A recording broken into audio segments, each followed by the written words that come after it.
So, but there's some intricacies of how you can actually, you know, point your clients towards those provisions, and some intricacies about how they actually affect producers on the ground. So we literally decided last Thursday that we would join with them to do this webinar on Tuesday. Colby's going to join us on that webinar to go over some of the legal issues as well. So I'll just draw your attention to that.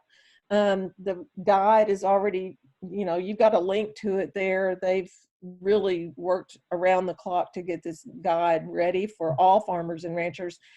And Jackson, I'll tell you, there's some unique, as you all know, there's some unique twists that we got to keep our eyes on as these new provisions relate to how and where Native people farm and ranch. And so there's a lot of still unanswered questions in my mind as we go through some of these resources.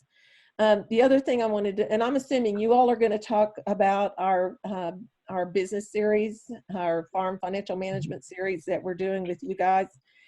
And then we also have put on our website a whole list of other resources. Some are just general resources, but some are COVID related resources. And so just go to our website. We're going to keep that list updated as we go along.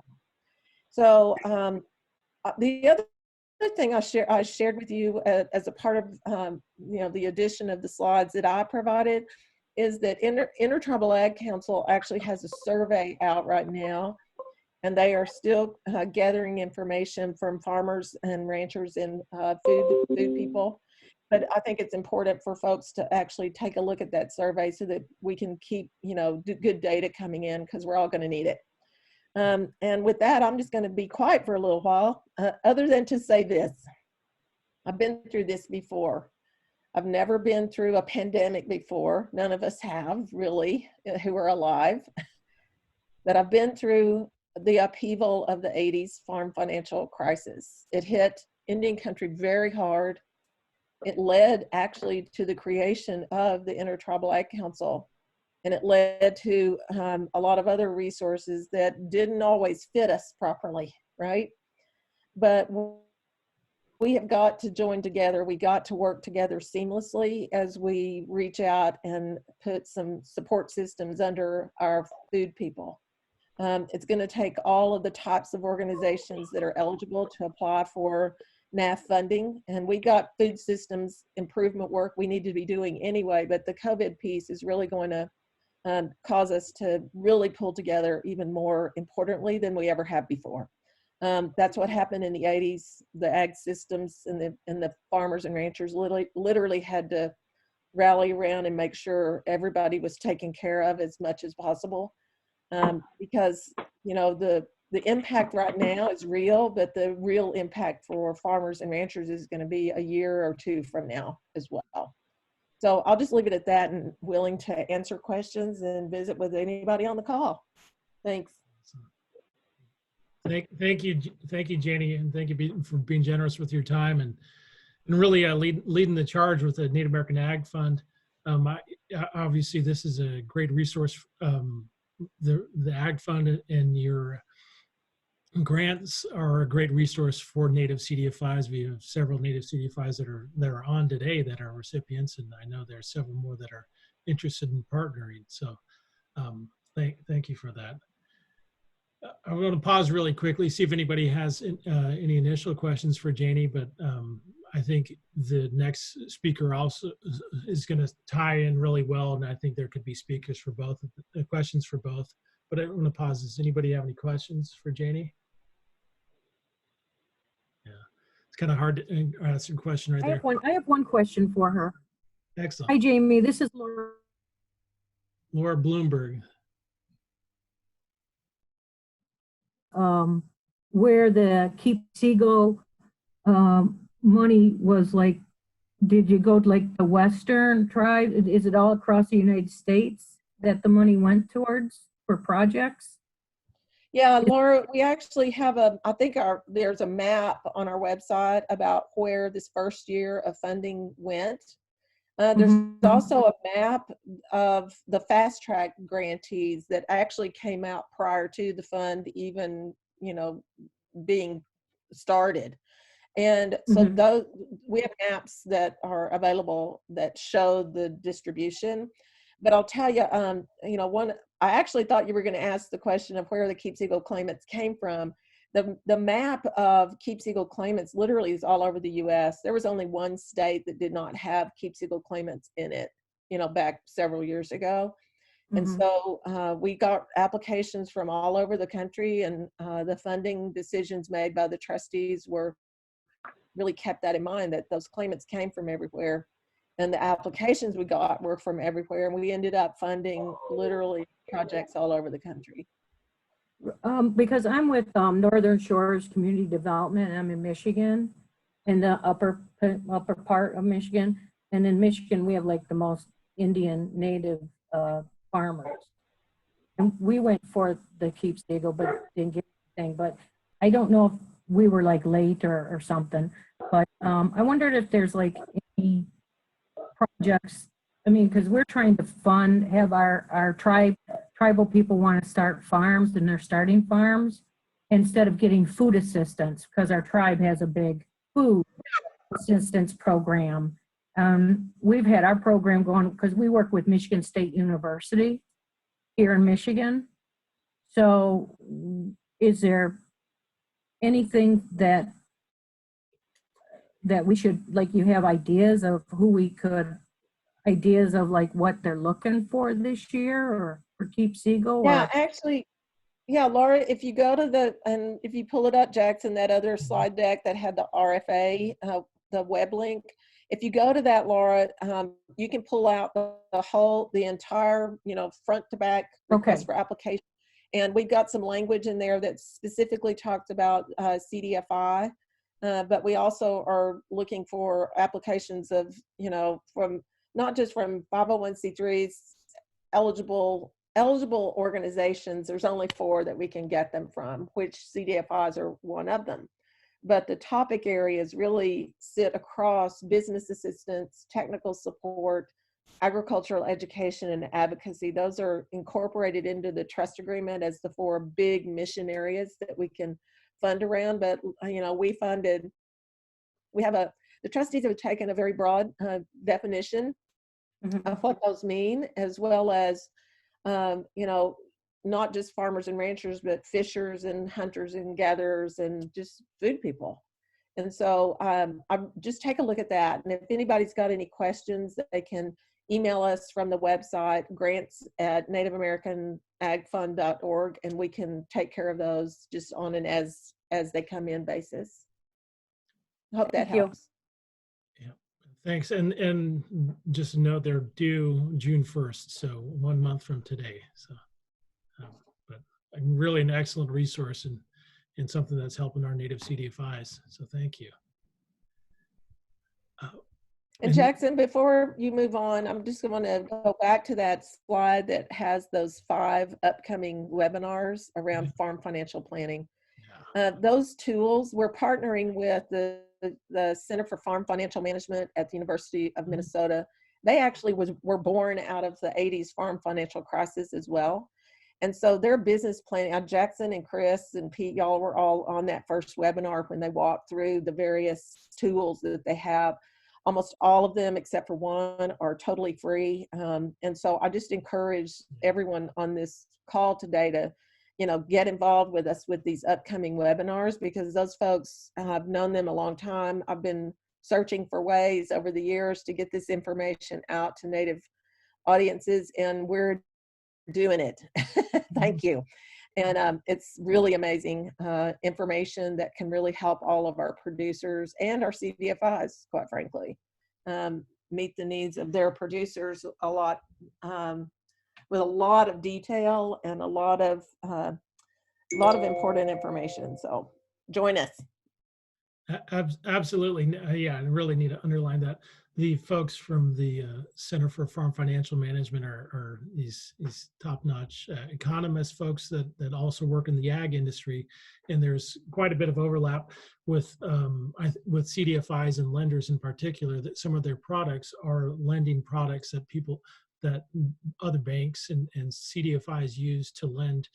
So not only do we think it's valuable for lenders, but it's also obviously valuable for ag producers and help them access a different resource that otherwise we don't do, and it's absolutely free.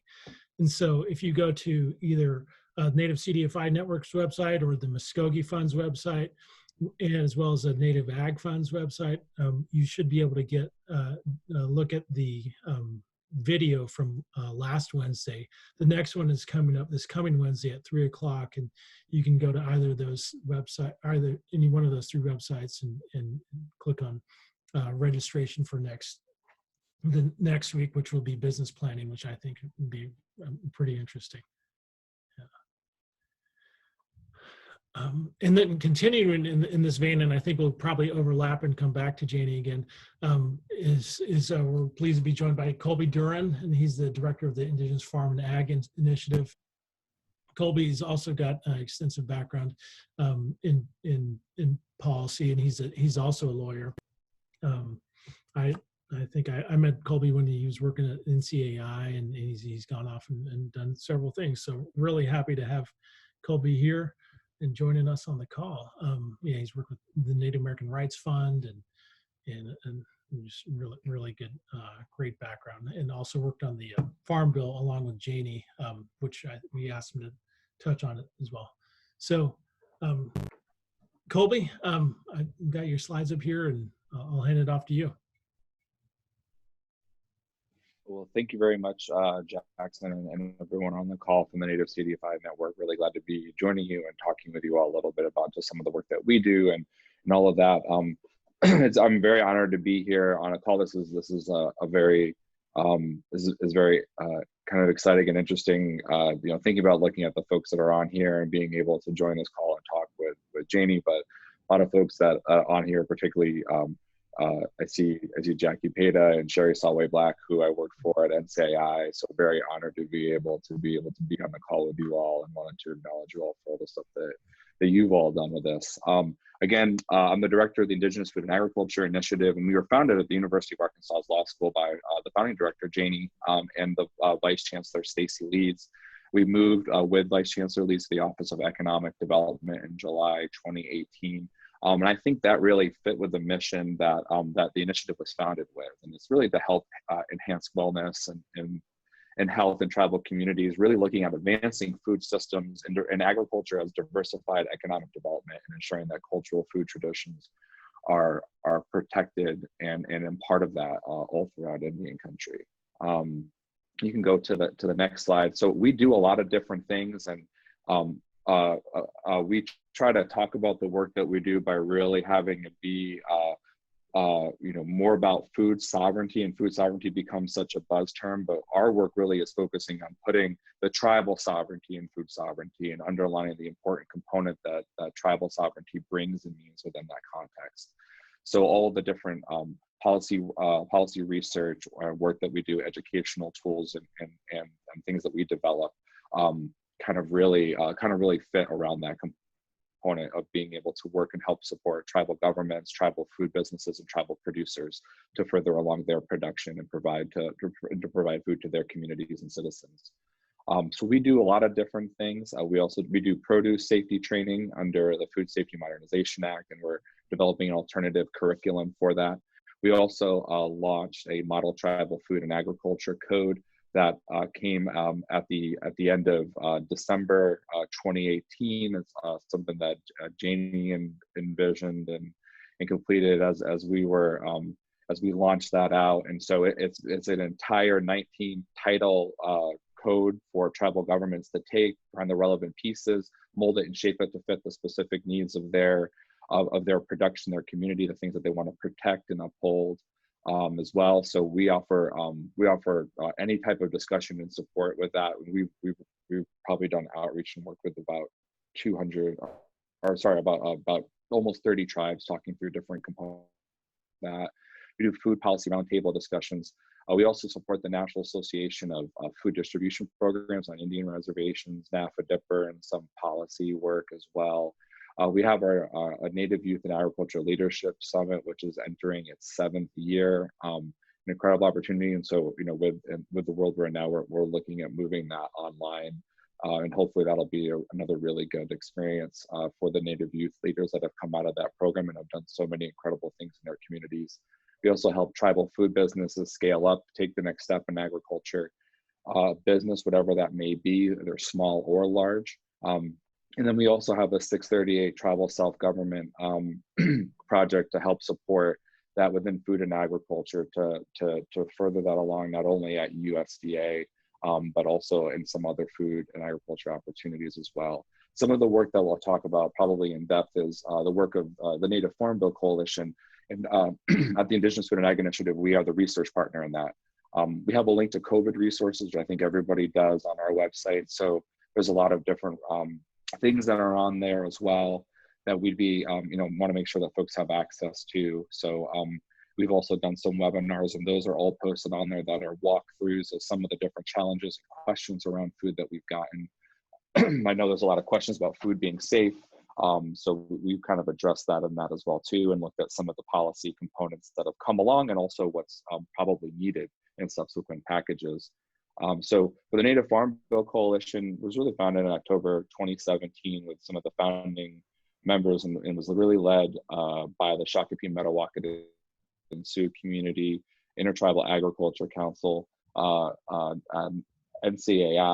and IFAI as the research partner for it. And since that time, the coalition has grown to have 170 tribes represented in it, and 79 individual tribes have sent in resolutions of support. And in fact, we just got one this week.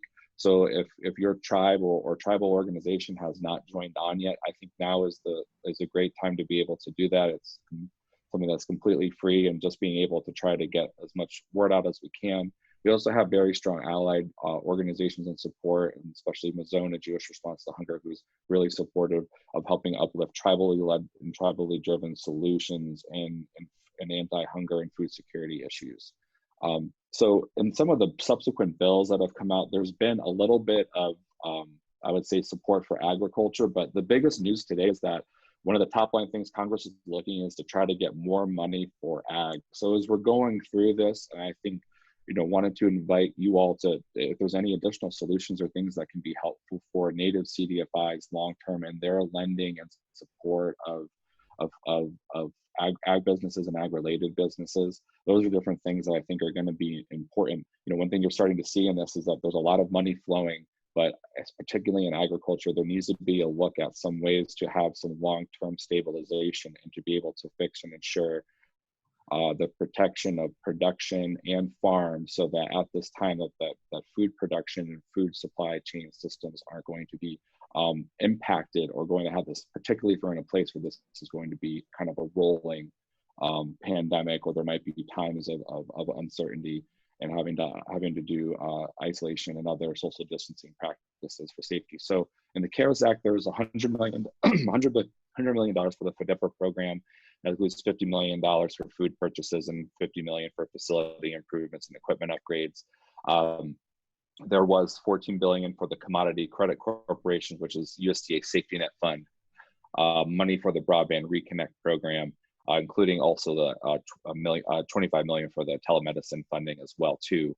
There's also $9.5 billion specifically set aside for livestock and dairy and fruit and vegetable as well. And I think that's important because we know livestock and fruit and vegetable growers and local food producers make up a majority of tribal agriculture. So that's a specific pot of money that was set aside. And making sure to implement this, we've been helping support the Native Farm Bill Coalition and the National Association of FDIPR to try to make sure that the money from the CARES Act actually gets spent where it needs to. USDA just announced to the FDIPR folks yesterday their plan for infrastructure spending and getting the money out the door for that, hopefully by May 15th, I think is their deadline to get the needs in. So hopefully that'll be coming out, and trying to get money out in the food space as well. USDA has done a coronavirus food assistance program. There was a $3 billion farmers to family food box. They're also calling it truck to trunk food box as well too. That RFP closed, I think, about 30 minutes ago. You know, there was very limited tribal engagement. We tried to work with some tribes to get into it, but I think that this is an opportunity, you know, particularly to say to USDA that there needs to be some specific engagement with tribes on ensuring that they can have access to these programs and that the food doesn't end up just getting plugged back into the regular distribution channels, that it actually gets into tribal communities, rural communities. And there's some, I think, some ways to bolster that conversation that focus on tribal self-governance and self-determination. There's also a $16 billion direct aid to farmers and ranchers. And I think Janie and I were talking about this on another call this morning. There's a lot of questions about this and a lot of unknowns. No one really knows what's going to happen with this. But judging how things went for the $3 billion, it's something that we're looking at very closely to ensure that their tribal producers do not get left out of or have any unnecessary burdens to access this.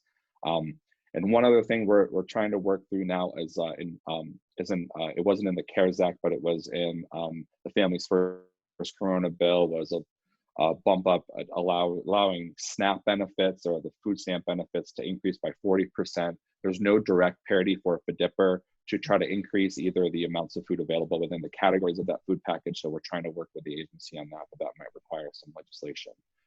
So for things that you could look forward to or look for going forward, I would say, you know, some of the stuff that was put together by the Native Farm Bill Coalition and especially our friends at Intertribal Agriculture Council and Zach Ducheneau is really making sure that there's actual relief for ag borrowers and relief for ag borrowers that is financially responsible, but also addresses the idea of kind of looking down the long term.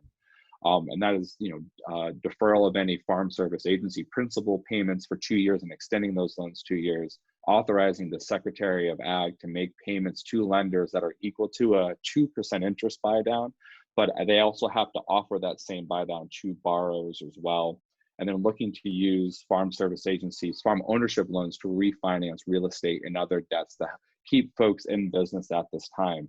And just that set of quick asks will be able to actually keep money in tribal communities and rural communities flowing at this time without having to expend really much more dollars at all, so that it keeps economies going, keeps people employed, keeps food being produced, and keeps connecting people to the food that's being produced as well. You know, looking at how USDA set up that $3 billion food buy box that they did this week, it looks almost exactly like what the tribal leadership and FDIPR program managers have been asking for probably close to a decade in the consultations that they've done and set up.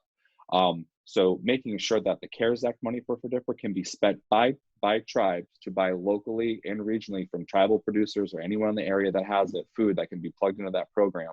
Ensure that there's a waiver of any federal cost share or component, and then also increase the FDIPR benefit. And then we have a whole set of other investments and components to really invest in tribal agriculture, infrastructure, and food system development. Because as we're seeing with some of the larger scale shutdowns or other issues and concerns of plants, having very strong food infrastructure throughout the country and food systems throughout the countries are incredibly important to ensure that you don't have one plant somewhere that's dedicated 5% of a meat supply and that goes down, and that's going to impact everybody. That there needs to be some strong building at the local and regionalized level. And so we have all those resources on our website at the link below. So glad to kind of share all that out. But thank you all for having me. Glad to chat with you all or answer any questions that you guys may have. Thanks, Colby. That's great. And I think one of the first areas that I think about when CDFIs and in USDA is the Intermediary Relending Program, IRP. And then the other area, we're fortunate to be joined by 4 bands in Lakota, and they're one of the pilots for the 502 home lending program that we also want to see expanded across the country and also made permanent. You have any thought? I might start calling on folks, but before I call on Lakota, I know Dave Castillo had his hand up earlier, and I want to give Dave's still on the call. Yeah, thanks, Jackson, and thanks to the last two speakers. I guess my question is, what specific thoughts or recommendations would you have for native CDFIs? And I ask that in the context of, you know, the work that you do, specifically in ag. We work out of the Southwest, and but have not done a whole lot of ag loans. I think just one that I could think of in our history. And so I'm kind of asking you to kind of look around the corner. I think we're all trying to figure out how we position ourselves for the recovery, particularly in the ag space. You know, the last speaker kind of touched on it a little bit, you know, localizing and, you know, the world is changing. Food systems and food deserts have been a known issue in Indian country. And, you know, what opportunities do you see coming around the corner, or that have just been missed by existing players in the space? I mean, we all know what payday lenders do, and I think we're still trying to figure out how we get our tribal members away from those and into CDFIs. I wonder if the same is said in the ag space for, you know, the conventional or players in that space. Again, you know, what specific advice would you have for native CDFIs? What do you see coming around the corner? Where are the opportunities? And really, what's your vision for the work that you're doing relative to native CDFIs as your potential partners? Thanks. So can I tackle that first? Yes. Look, if you actually, I'm going to ask you to step back and look at the whole country. And for that matter, you can look at the whole world. What COVID has done is it's shining a bright light on the reality that all of our food systems are very tenuous. And there's been a lot of folks out there, myself included, who have been screaming this from the rooftops for about 30 years. But COVID has brought it to our front door. And to me, what we all need to be doing, not just native CDFIs, but NAAF, IFAI, IC, all of us need to be coming together. All tribal governments need to be coming together, and we need to have a double down commitment that we are not going to be in this space again. And by that, I mean, we're going to have to really have one voice that speaks to the importance of building a food infrastructure that matches who we are and where we are. Right now, we know, I know, Colby knows, a lot of us on this phone call know that the food system infrastructure for this country does not match what tribes need and what we actually, and where we are physically, right? Our land base is more remote. A lot of our people live very remotely. But at the end of the day, if we don't have a shared vision around how we build our way out of this, then we're going to end up here again. I don't want to be too negative, but this is an opportunity for us to all be on the same page and really push for a regionalization of our food infrastructure and really tighten up and make ourselves as resilient as we can be, which we know we are anyway. But really target and drives very specifically into the practical steps that we all need to put in place within our tribes individually, but as within regions, and then how we actually work together in this space at a national level. We must do this because the food system for the whole U.S. is under significant strain right now. There's no excuse for dairy farmers to have to dump milk, or for, you know, squash to be laid out on the highway with no way to get anywhere. You and I both know, all of us know, that we know folks right now in our communities who could take that food and feed people for a month or two.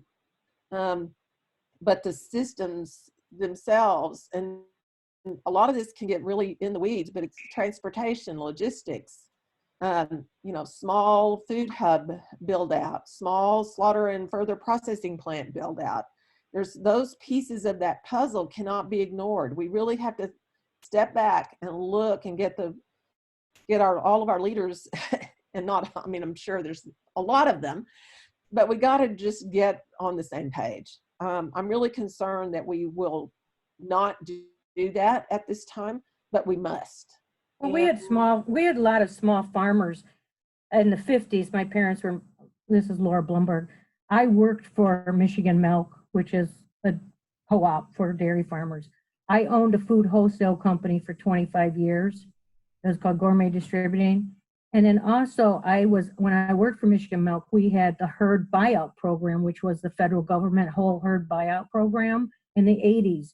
And what they did is it took away small dairy farmers so we could go to the large dairy farms in the United States. And so now I think that we're all trying to go back to small farming from the 30s and 40s that our grandparents did, but we have less land. Right. And there's many issues and books that have been written and education that really needs to be done. It's going to take 20 years, 30 years, because we didn't get into this overnight, you know. Correct. Jackson, Mhm. are we trying to keep this to an hour and then have quick Q&A? Yeah. If we are, we probably ought to move on to Marcq and then come back around for a wrap up on questions. Yeah. Okay. All right, great. Thanks. Yeah, well, we're really excited about another partnership. I think we brought up a little about this last week. So our chairman, Pete Upton, has a good relationship with the Community Reinvestment Fund, and I think they reached out. So Community Reinvestment Fund's a large CDFI based in Minnesota, and they reached out, I think, through Marcq and said, hey, we want to work with native CDFIs in our area to help give them access to the PPP. And obviously, if you've been tuning in lately, and I guess if you're a CDFI, you know that we have been having real significant problems with accessing the PPP, especially the first round. And I know some of us are still having issues, and it's not a program that was designed for native CDFIs with less than $50 million in lending over the past year. But fortunately, CRF stepped up, and we're really happy for them joining us. And I'll go to the next slide.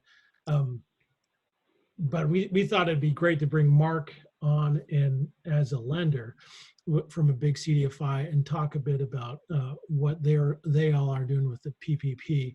And then I'm sure a lot of our folks, our lenders, have some technical questions and other things that Marcq's much better equipped to handle because he's been doing it. So with that, I want to introduce Marcq Sung. Hi, Marcq. Hi, thank you for the invitation. Thank you, Jackson. I think this is a wonderful opportunity. And I would have to say, I know we want to get into the weeds, into the PPP program, but I'm not a lawyer. I'm not going to talk about food. So forgive me if I'm the odd card out. But I think what Janie hits upon from a strategic sense of how does this pandemic not only present a challenge, but a unique opportunity is not endemic only to the food system, but it calls to the opportunity of how we can bridge these gaps that we normally had these partnerships that existed in the ecosystem, but we weren't able to tap into. In the financial industry, we are seeing a similar small fallout where these weaker, smaller organizations will get washed out in this pandemic. They will not be able to have the cash on hand to survive this crisis. That's why programs like the PPP have come into the fray. But we know that this is just a temporary program that's meant to tide people over. So we need to look forward into what does the recovery look like? How do we build out an ecosystem and rise to the challenge? Because I think legislators don't know what's going to come next. So this is our opportunity to come up with a solution set and present it to them as a regional and a sector strong sort of a coalition, so to speak. And in this way, I think what we did in forming this PPP partnership with a lot of the Great Plains tribes has been really amazing. I wish we were able to get ahead of this before the second round really got underway. But I'm proud to say that, we've funded almost every PPP applicant that has come to this portal. All but one. And the only reason why we haven't done that one is because it came in yesterday. So I feel like we have more runway to support native CDFIs and businesses who might not have the access to this PPP program. And we know that a lot of the program is geared towards people with industry, and a lot of the sole proprietors are kind of locked out of this program, but almost everyone that we funded through this round of PPP and CRF and the partnership have been sole proprietors. And sole proprietors face a unique challenge of, do they take unemployment or do they do the PPP? And it's really a very nuanced question that's challenges even the most complicated mind, because this unique situation of each sole proprietor is very challenging depending on the industry that they're in and the expectation of where they believe the economy is going to come back into the fold, especially if you are in the food ag space. And as Janie said, there's milk being dumped, if there's hogs being slaughtered, if there are vegetables left to rot. How do you expect that being burdened with additional debt is going to lead you out of this path? So, even though the PPP is a good program for some, I urge caution in looking at this instrument, because it is still another debt instrument that we want to turn into a grant program. And how that happens is that you maintain your payroll and your headcount for the duration of 8 weeks of receiving these funds. So you turn that loan at 1% over 2 years at 6 months deferred into a grant.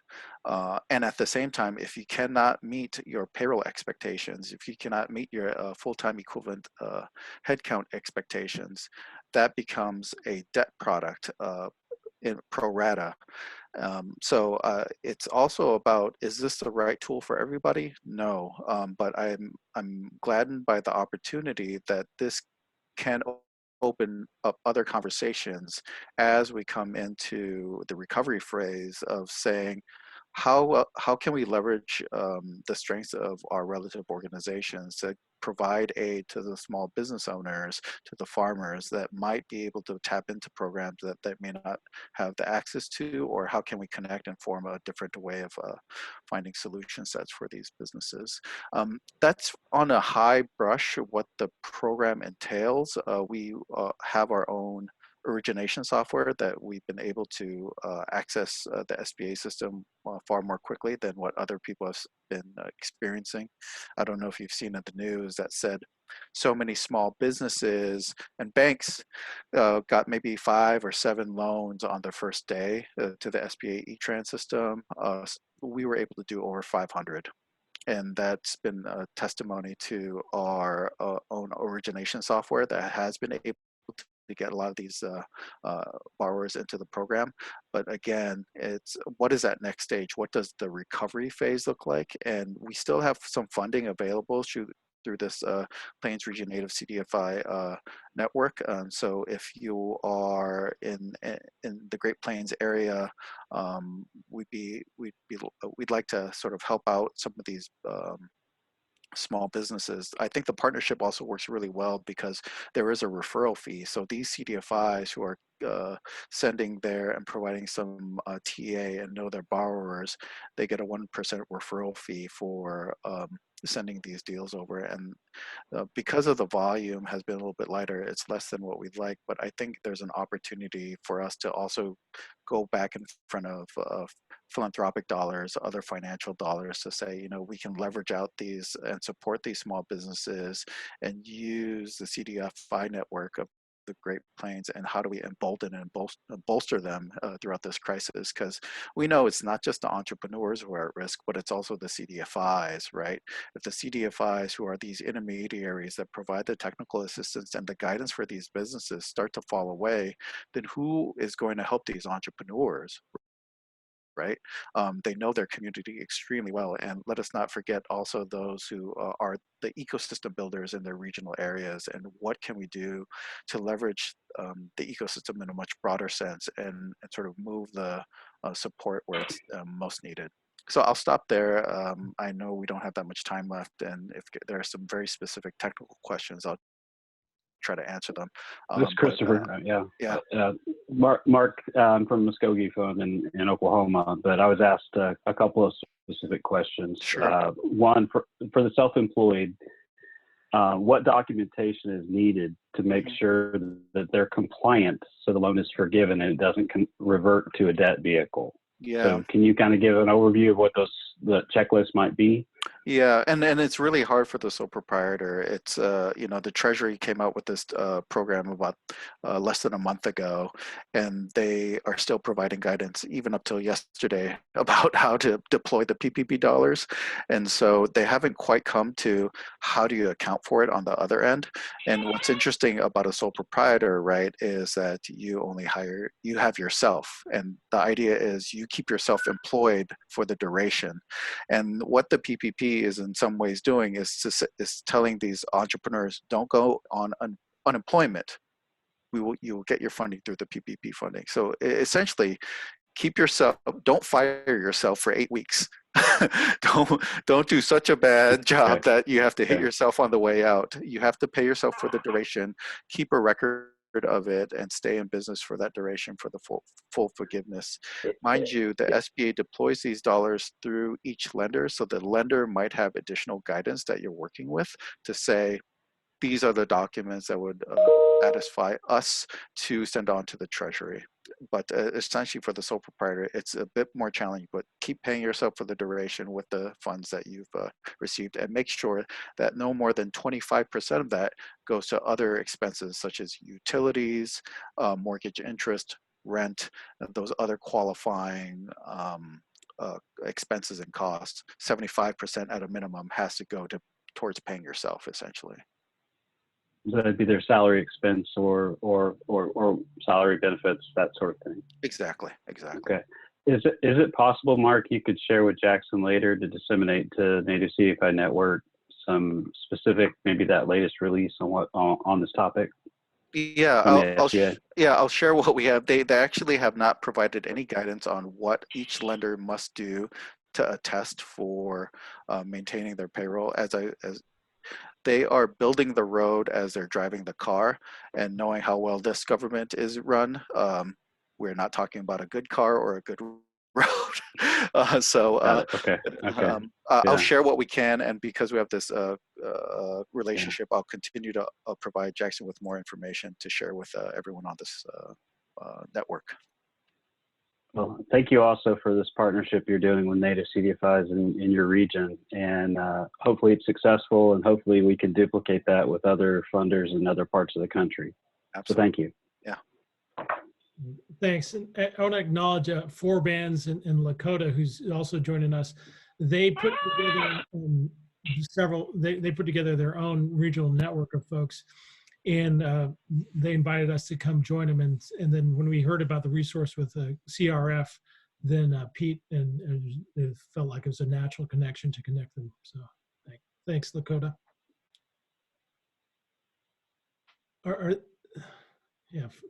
Well, I have another question for Marcq, and this is something is also specific to Native CDFIs and the PPP.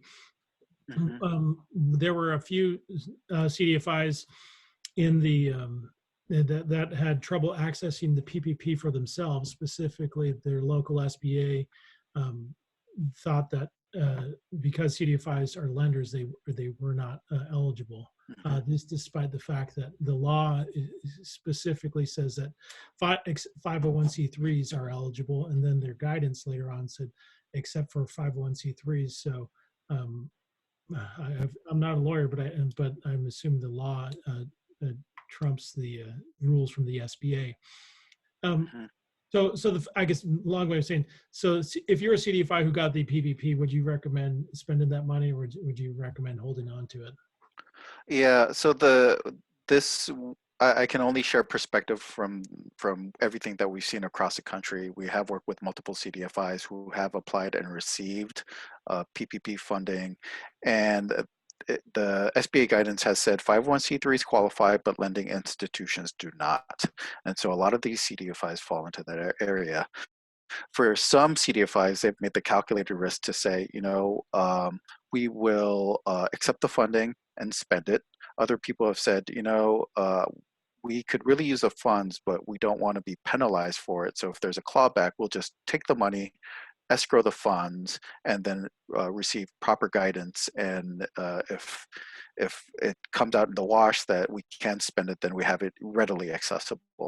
And then lastly, others CDFIs have said, you know, we have enough of a capital reserve and we have enough earned income from our other activities that we'll just forego this at this time and not deal with any sort of possible clawback. And so it exists in a range of extremes.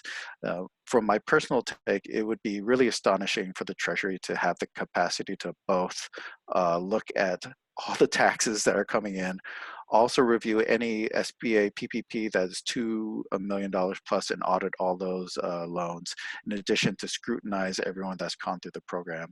That is not to say that they won't do that if they don't have some sort of vindictive streak to them. I'm sharing what sort of like the range of possibilities are there. What we've heard from our lobbyist on the Hill is that she felt that it was pretty certain that CDFIs were not eligible to receive the funds or to use the PPP funds. This is not to say that they should be able to receive it and then return it later. We've seen many instances where businesses are doing that, just receiving the funds and then returning it immediately. It's so fuzzy, and as I've said, the program came out probably April 1st, and the guidance continues to evolve. And so, not being a lawyer, I would say exercise extreme caution, and then know for yourself what your risk tolerance is. But as far as we know, we've just seen the gamut. Some people accept it and use it, some people escrow it, some people just return it immediately. Well, thank you, Marcq. And we're right at the end of the hour, so I know people have to go. So thank you, Marcq. Thank you, Janie. Thank you, Colby, for all the great work you're doing. And thank you, Native CDFIs. Thank you. Thank you. Thank you all so much. And if you want to stay on, I'll show you a letter that we got signed with the National Congress of American Indians, where we were asking them for or they joined our ask for $100 million for the CDFI fund, or the NAAF fund. So that just came out late last night.